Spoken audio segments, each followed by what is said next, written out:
ជួបបងប្អូនដែលទស្សនានៅក្នុង channel YouTube របស់ខ្ញុំបានការចាក់មេទៅឡើងតោហើយបងប្អូនហើយខ្យល់ពេលបានដាក់ថតចាំពីពេលតឡាតោ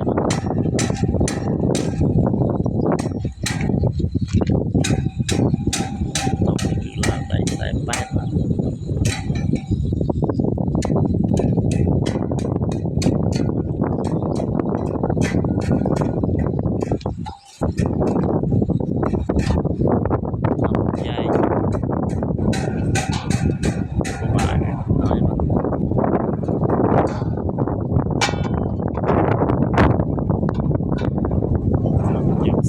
ទីសិន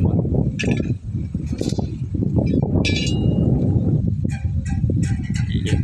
ឆែកផ្នែកភាសាទៀតបន្តអាប់ដេតភាសាទៀតយើងចែកមកបានគ្នាកន្លែង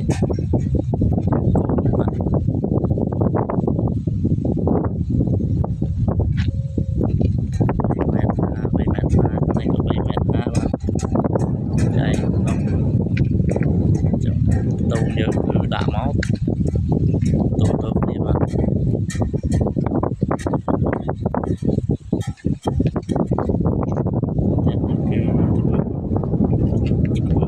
ក្នុងទឹកអូតចូលក្នុងតោបាទ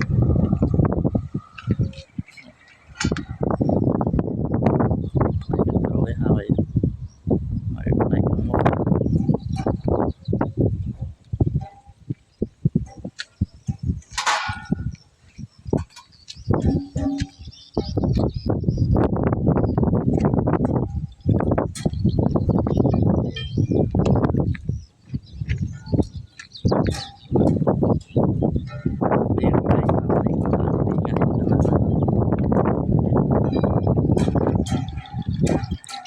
3នាក់បាទ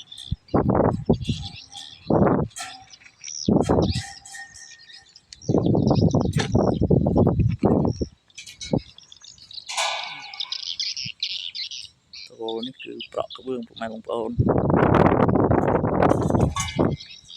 អរគុណពុកម៉ែបងប្អូនដែលតែចូលទស្សនាក្នុង channel YouTube ផ្សារដែកនិងសំណង់របស់បាទ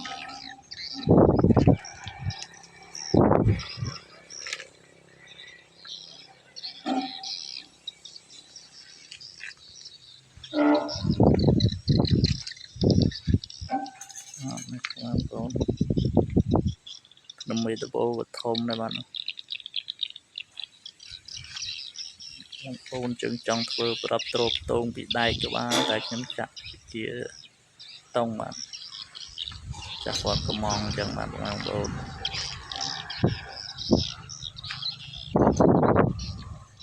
តែកម្រងរបស់ខ្ញុំបាទពេលច្រើនគឺចាក់ទៅជើងគោកស៊ីម៉ងហើយនឹងមេតបោស៊ីម៉ងហើយបាទ